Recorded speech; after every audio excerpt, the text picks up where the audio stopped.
Welcome to Proline TV here on this Tuesday, April 15th. Kevin Rogers with you. Only a couple days left in the NHL regular season as it will wrap up on Thursday before the playoffs begin coming up this weekend. And still a couple playoff spots still up for grabs. The final wild card spot in the East, Montreal needs a win to close that out. They ended up losing to Chicago last night. So Columbus still with an outside shot to get the final wild card spot in the East. Also, the West trying to wrap up the wild card spots there. So with all that being said, let's look at our first period trends and some best bets for Tuesday's action as we bring on the old big sheet to take a look at the top plays for the first period tonight inside the NHL. And plenty of games going on tonight. And we will begin with the Blackhawks and the Senators as they hook up in Ottawa. The Senators already in the playoffs, and they're pretty much in that number one wild card spot where likely they'll play Toronto in the first round. Now, taking a look at Chicago, we'll begin with them. They're coming off a nice win last night over Montreal in the shootout, 4-3. And the Blackhawks have won 3 of their past 5, so playing a little bit better down the stretch. Obviously, not a lot to play for them. They've been out of it for a while. But as far as the first period goes, they're off back-to-back overs against Winnipeg. They led 2-0 on Saturday, lost that game in the shootout. They trailed Montreal 2-1 last night before winning in the shootout. But the Blackhawks, they've been a little better, at least from the full game standpoint. But as far as the first period standpoint, still just 1-3 in the last 4 games. And they've led once in the last 6 games after the first period. Now, taking a look at the Ottawa Senators, and Ottawa, they are, again, really nothing much to play for here, but they've been very good in the first period since the end of March. That win against Detroit, they've only trailed twice after the first period in both those games. They gave up 2 goals apiece. And you look at the games that they've led after the first period and also the 2 ties, but they have not allowed a first period goal in 7 occasions since March 27th. Also, since March 25th, you see that Ottawa, they've been on an 8-3 overrun in the first period. So we'll see if that continues coming up tonight. Taking a look at the next game, mentioned how Montreal, they still are going to probably get the wild card spot, but it's not for certain because they haven't clinched it yet, but they just need to get basically a point at this time. But Columbus, they need to win out and hope that Montreal loses out in regulation both times. Now, Columbus goes to Philadelphia tonight. They play the Islanders at home coming up on Thursday. And taking a look at Columbus, off a couple of blowout wins over Washington. Granted, the Capitals have wrapped everything up in the Metro, so there's really nothing much to play for. But Columbus has played well here. They've won 4 in a row, and also taking a look at their first periods from a total standpoint, they were 11-1 to the over in the last 12 games in the first period. So a lot of high-scoring first periods. Now, granted, to begin that span, they were giving up multiple goals in the first period. And in the last 4 games, they've given up a total of 3 goals in the first period. So it's been a little bit better for the Blue Jackets. Now, as far as what they've done against Philadelphia this year, they trailed 2-0 after 1 back on December 10th, lost 5-3. And they led Philadelphia 1-0 on the road on December 21st, lost that game in overtime. And that's it for these 2 teams this year. And actually, I think I missed one too. Oh, there you go. On January 14th against Philadelphia at home, they were tied at 1 and ended up winning in the shootout. So a little bit of a mixed bag as far as what they've done in the first period. Checking out the Philadelphia Flyers. The Flyers recently 5 consecutive unders in the first period. They have not allowed a goal 4 times in the past 5 games in the first period. Also, they haven't scored a goal 4 times in the last 5 games in the first period. So Columbus on a major over streak in the first period. Philadelphia has played a lot more unders. So we'll see how this one unfolds tonight. Toronto is at Buffalo, and the Maple Leafs need just 1 point in the final 2 games to wrap up the Atlantic Division crown. And Toronto's played well of late. As you see, they've won 7 of 8. Also, they are 7-1 to the under in the first period, the past 8 games. They just won at Carolina back on Sunday. They have not allowed a goal in the first period in the past 2 games. And now they go to Buffalo, where the Sabres, in the first period, they've been very good. And here's a little note, just or something to keep in mind. So on the road trip, they led Columbus 2-1 after one, lost 3-2. Led Florida 1-0, lost in the shootout. Led Tampa Bay 2-1, lost 7-4. So the point is, if Buffalo takes a lead tonight, maybe you take a look at Toronto in game, just because the last few games where Buffalo has not been able to hold on. And also Buffalo, the last 3 home games, they've not scored a goal in the first period against Tampa Bay, Boston, and Carolina. But yet in those games, they came back and won. So maybe Buffalo with the lead is not safe to play, but if they trail, go the other way and take the Sabres, just a couple things to keep an eye on. Nothing is ever foolproof. But the Sabres, though, on this little 3-0 run in the first period, coming back home to face Toronto. The Panthers and the Lightning, they meet in Tampa tonight, a game that is meaningless for the Panthers after last night's loss to the Rangers. The Panthers are locked into the 3 spot in the Atlantic. Likely will play the Lightning in the first round, but Toronto still needs 1 point to wrap up the Atlantic, so it's not 100%, but likely Toronto will win the division. So the Panthers, we're going to guess Vitek Vanacek will play tonight after Sergei Bobrovsky played last night. Tonight's game is meaningless. You wouldn't want Bobrovsky to get hurt. But going back, look how far back this goes. This is to March 13th against Toronto. The Panthers have led 1 time in the first period during this span. Once, and that was against Toronto on April 8th, a game they won last Tuesday.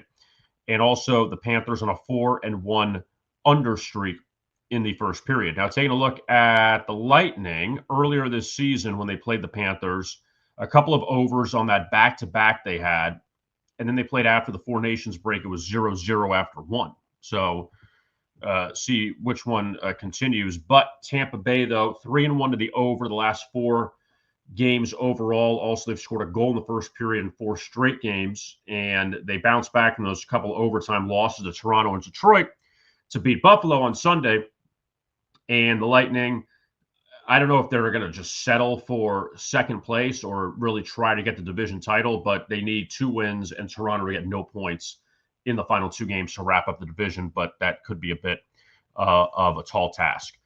The next game we'll look at, the Ducks and the Wild in St. Paul, and Minnesota on the verge of getting one of the 2 wild card spots in the Western Conference. Minnesota, 95 points. St. Louis has 94. Calgary has 92, but the Flames do have 2 games left because they have that makeup game with LA on Thursday from the Fires back earlier in the season that had to push that game back. But Minnesota with a win, they'll be in, and they will look to do so tonight against Anaheim. We'll start with Minnesota. And the Wild, they have given up a goal in the first period now, going back to 9 of the last 10 games. So not great starts for Minnesota, as you see there. In this 10-game stretch, they've led only twice after the first period, also 4-1 to the under in the past 5 games in the first period for Minnesota. Now, taking a look at the Ducks, earlier this season, they trailed Minnesota 3-0 at home, lost 5-2, also scoreless at home on December 6th. That game they lost 5-1, and obviously they've had their issues scoring early on against Minnesota, and they led 1-0 against Colorado early Sunday, lost that game 4-2. 4 straight unders for Anaheim, so both Anaheim and Minnesota on nice little under streaks. Maybe that's something to consider. It's not one of our best bets, but maybe something to consider tonight, considering the Ducks have gone now 4 games, and they scored only 1 goal in the first period.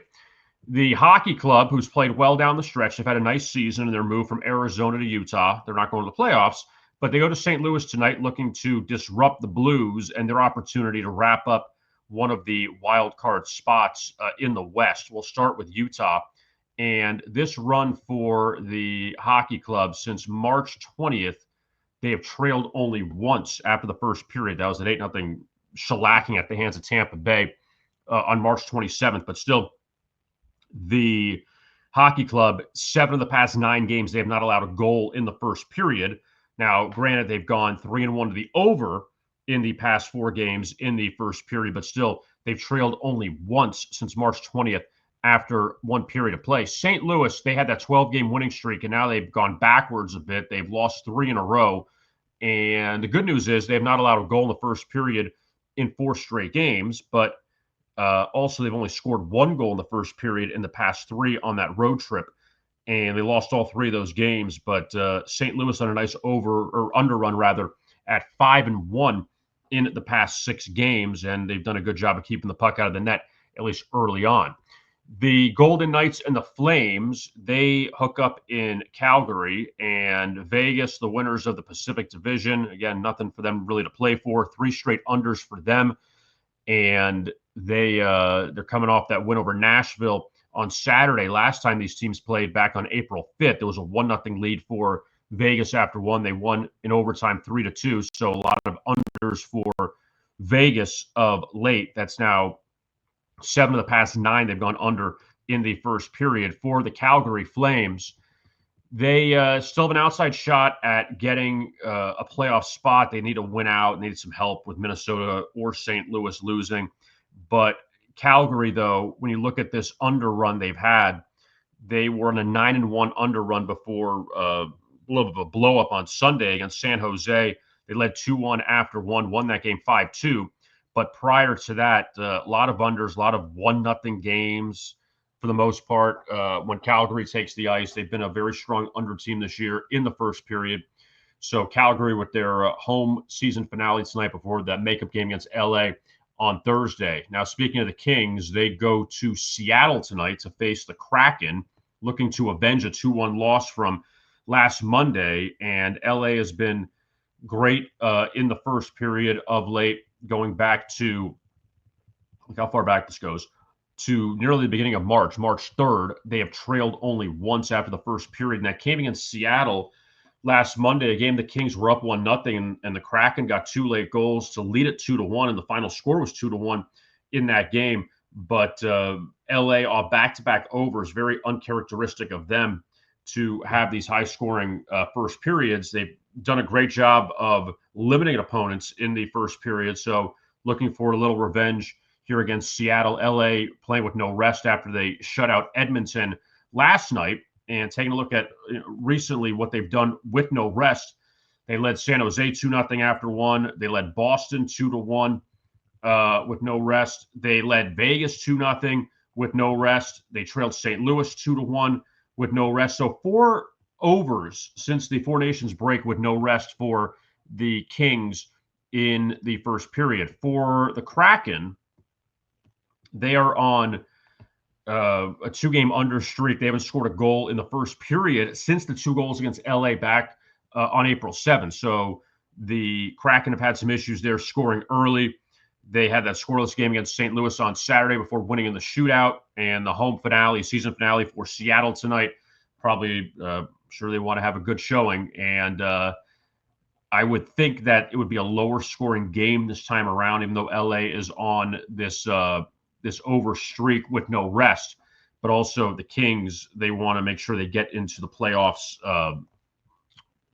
pretty much at full health. They have a 4-point lead over Edmonton, and they have second place wrapped up in the Pacific since Edmonton's playing their last game. Coming up, the Edmonton, their final game, just to make sure which day it is tomorrow in San Jose. So, yeah. So LA's got number 2 wrapped up. Not a lot to play for the Kings here tonight in Seattle. All right, let's take a look at our best bets now. And first, we're going to go with the little puck line in the first period. We're going to take the New Jersey Devils. They are on the road in Boston tonight against the Bruins. And let's go to, first of all, the Bruins page. We're going to start with them. Now, Boston's been very good. I'm going a little bit thinking Boston's coming back down to earth tonight. Boston is 5-0 in the last 6 games in the first period. They've gone 6 straight without allowing a goal. So Boston has been very good early on in these games. But also, why I like the Devils, and understandably, New Jersey's locked into the 3 in the Metro. They're playing Carolina in the first round. There's nothing to play for. But they did get shellacked by the Bruins back on April 8th at home. They lost 7-2. Boston led 2-0 after one and was on cruise control the rest of the game. So I'm sure New Jersey would like to play a little better early on. And for New Jersey, they're on a back-to-back coming up. They come back home to face Detroit tomorrow. The Devils lost 3 straight to end their homestand. They got shut out by the Islanders on Sunday. I just believe that New Jersey will come out better effort tonight against Boston, considering how bad they lost to them recently. And yes, it doesn't matter if New Jersey lose their final 2 games. They're still the 3 seed in the Metro. They're still locked in. But you do want to play a little better. You have a little bit of pride. And I think New Jersey will show that tonight. I like them plus the 160 to lead the Bruins after the first period. Now for our total. We misfired a bit on the Islanders in that game against Nashville last week, and then against the Rangers. So we're going back to the well here with the Islanders because those 2 games that we took the unders on, there were 4 goals in the first period each time. The 2 games since, scoreless against the Flyers, scoreless against the Devils. So now all of a sudden the Islanders are hitting the under in the first period, and they've gone 3 straight without scoring a goal in the first period. And they get Washington tonight. Last time they played was the Ovechkin record-breaking goal. Islanders scored 2 in the first, and it was a lot of hoopla. And you're going to have none of that tonight. After Ovechkin, the record's broken. We can move on from it. But this is a very low total, or at least the juice. The over is like minus 125, which seems very, very low for this reason. As we go to Washington's page, Washington, we've said all year, has been the best first period over team. This is going back to March 15th, in which they are, look at this, 2-1, 3, 4, 5, 6, 7, 8, 9, 10, 11, 12, 13-1 to the over in the past 14 games in the first period. 13-1 and 11 straight. And yet this total is at minus 120, and all these other ones are at minus 140, minus 150, minus 145. It seems a little bit odd that would be the case going into tonight. And the Capitals, they go to New York and Pittsburgh, the final 2 games that mean nothing for them. So even though they've had these high-scoring games and they've given up a lot of goals early, I got to believe that the Islanders don't score a lot of goals. We're going to see an under here in the first period coming up tonight. So that's what we're going to do as our second best bet. Don't forget to like and subscribe to our YouTube channel at Proline TV. Coming up Thursday, we'll have the final edition of our NHL first period trends and best bets, because Thursday is the final day of the regular season. So that's what we have. So we will have that coming up on Thursday. We appreciate you tuning in. You can find me on X at Rogers Picks. And again, don't forget to like and subscribe to our YouTube channel here at Proline TV. I am Kevin Rogers. Thank you so much for watching. And as always, best of luck with your bets.